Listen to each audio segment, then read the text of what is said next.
Depuis toujours, les hommes et les marchandises ont emprunté le pas de la Cluse. Migration, guerroiement et surtout commerce.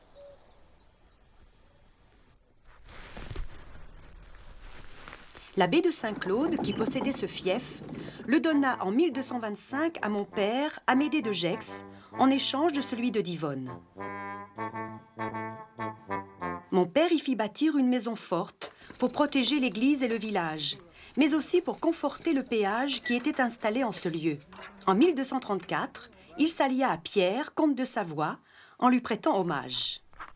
Par la suite, de mauvais choix politiques et des difficultés financières m'ont contrainte, en accord avec mon fils Guillaume de Joinville, à vendre la Cluse à notre voisin, le 13e jour de janvier 1293. Nous, Léone, dame de Gex et son fils Guillaume, faisons savoir à tous ceux qui liront les présentes lettres que nous vendons à noble baron et puissant Amédée, comte de Savoie, pour la somme de 2100 livres viennoises, notre maison, avec ses entrées et sorties, sans aucune autre rente que celle habituellement levée devant les portes du dit lieu, laquelle rente est communément appelée péage de la Cluse de Gex.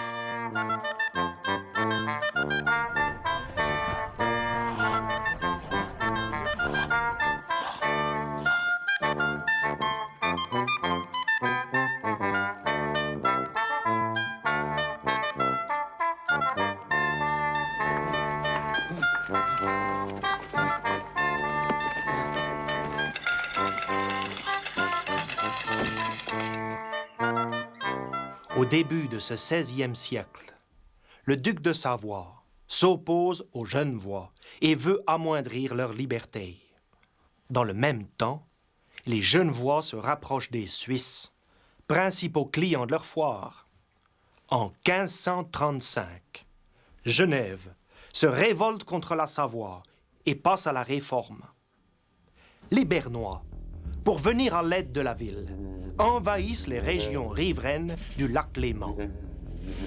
Dans le pays de Gex, toute l'année de 1589 est ponctuée d'escarmouches assez violentes entre les Savoyards, alliés aux Espagnols, et notre armée genevoise, alliée des Français.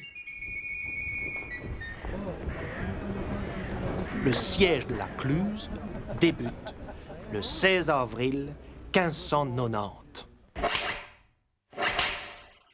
Le 18, nos pièces d'artillerie sont mises en batterie face au fort de Sainte-Victoire.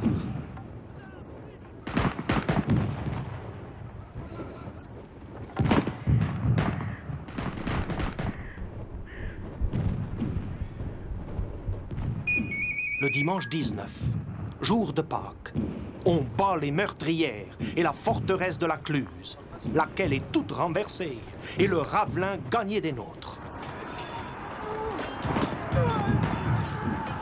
Le lundi 20, le sieur de l'Urbigny presse les assiégés de fort près avec pétards et feux artificiels et se résout à suivre 3 expédients. Le premier, par la sape. Le second, en encravatant les assiégés à coups de pierre. Le troisième, par un grand feu. Le mardi 21, un grand nombre de cavaliers fantassins de Savoie, gens bien armés et de belle façon, viennent secourir les assiégés.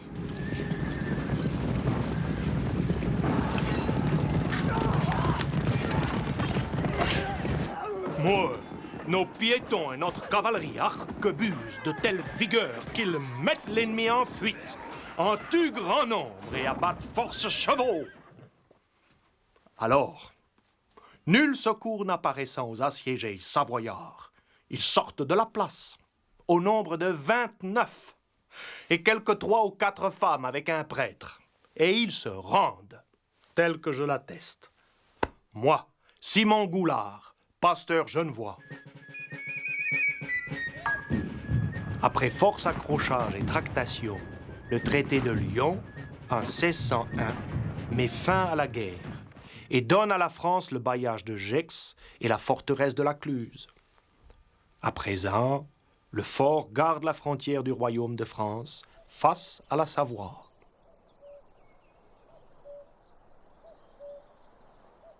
Au Fort-l'Écluse, 28 janvier de l'an de grâce 1723. Rapport au marquis d'Asfeld, directeur général des fortifications. Sous les règnes d'Henri IV et de Louis XIII, le poste de Fort-l'Écluse fut mis en bien meilleur état qu'il n'était auparavant. Louis XIV fit renforcer la tour ronde et un gros mur de 6 pieds d'épaisseur percé d'embrasures voûtées face à la Savoie. Cependant, le manque de place ne permit pas de mettre le parapet à l'épreuve du canon. Dans le même temps, fut entreprise la réalisation d'une redoute pour protéger la porte de Genève et garder le passage. Un grand pont de charpente fut construit pour relier les deux portes et servir au passage des personnes et des marchandises.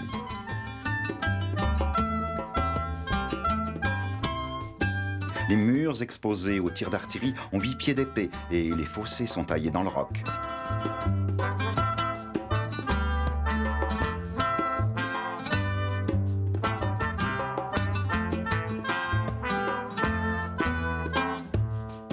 Depuis quelques années, ce vieux pont menace ruine et l'on a jugé à propos de le remplacer par un ouvrage plus solide en maçonnerie qui permettra de renforcer la capacité de feu de la place.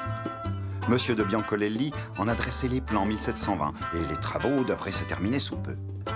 Cependant, le Fort-l'Écluse doit être considéré comme une très mauvaise place, une espèce de nid d'hirondelle difficile à tenir.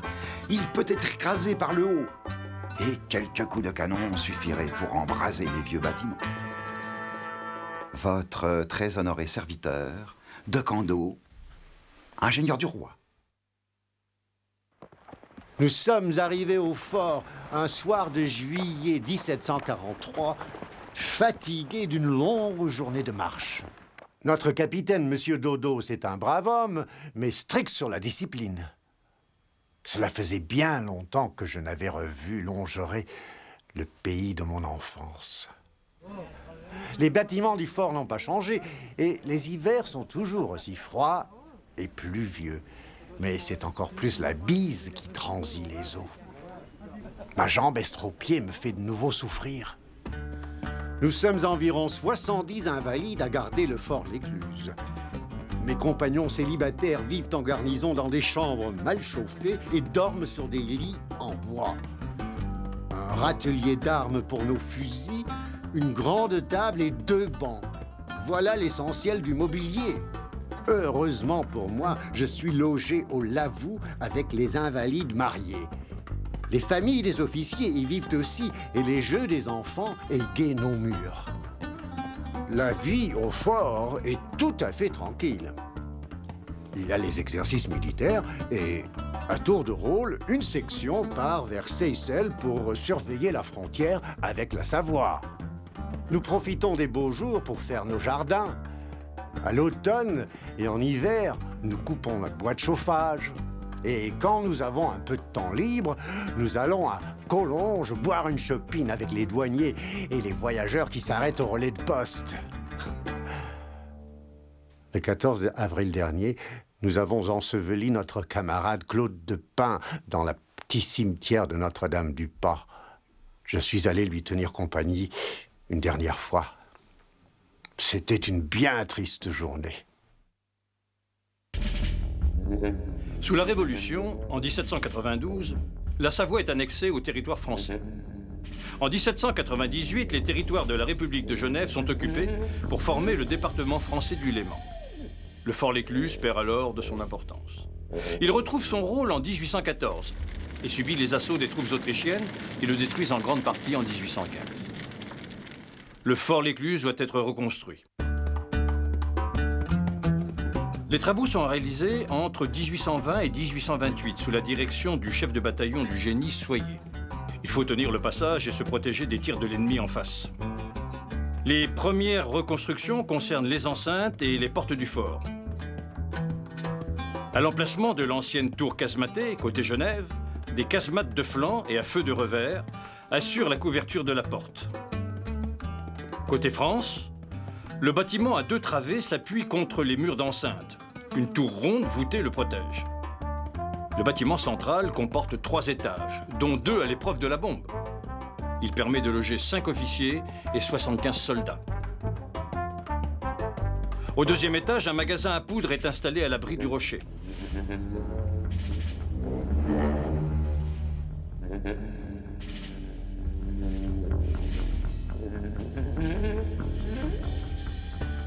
Avec ses différentes constructions, le fort L'Écluse possède tous les aménagements nécessaires pour loger des troupes et pour assurer la défense de la place forte. Malheureusement, les travaux effectués n'ont en rien réglé la nécessité de garantir la place d'une attaque par le sommet de la montagne.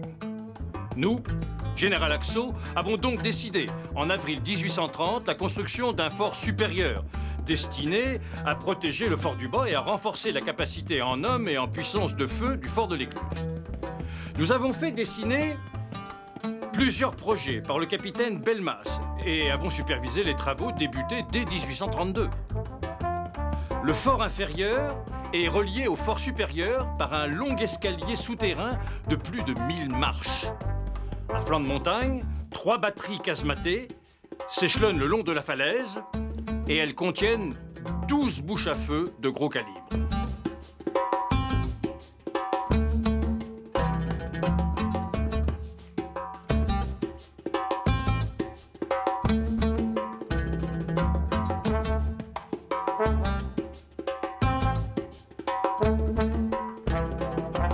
L'enceinte du fort supérieur est composée de batteries en terrasse, tournées vers le Rhône, et d'un redent tourné vers le sommet de la montagne.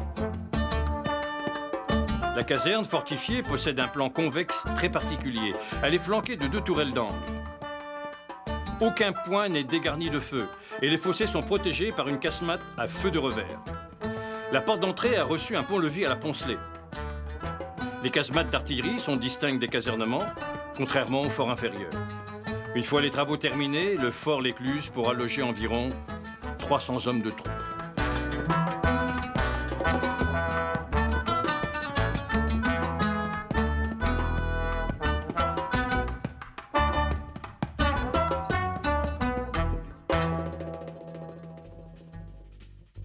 Dimanche dernier, avec mon père, on est retourné à Fort L'Écluse.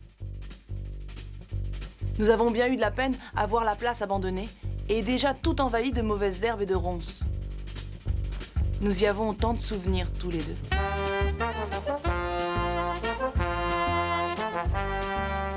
Papa a été mobilisé en 1939 et avec ses camarades du 179e bataillon alpin de Forteresse, ils ont tenu le fort L'Écluse pendant les combats de juin 40 et ont arrêté les Allemands venus de Nantua et de la Valserine. Ils ont tout de même été faits prisonniers et sont restés 5 ans en Allemagne. Quand j'étais petite, avant la guerre, ils me racontaient les douaniers qui surveillaient la zone franche, la construction du tunnel routier, le bistrot du fort où ils buvaient un coup avec les copains. Moi, je me rappelle aussi le bistrot, les limonades que je buvais avec grand-mère. Elle me parlait des trains à vapeur qui longeaient le Rhône sous Collonges, du rattachement de la Savoie à la France en 1860, de la construction du pont Carnot. Je crois bien qu'elle avait été un peu amoureuse d'un soldat du régiment de Blaye, qui avait séjourné quelque temps au fort. Elle disait qu'il dormait dans les casernes creusées dans le rocher. Romantique. Quand on est reparti et que j'ai vu des larmes dans les yeux de papa, je lui ai fait une promesse secrète. La promesse que tous les bâtiments seront rénovés, que Fort L'Écluse sera à nouveau plein de vie, le véritable lien entre les habitants du Pays de l'Ain et ceux du bassin lémanique.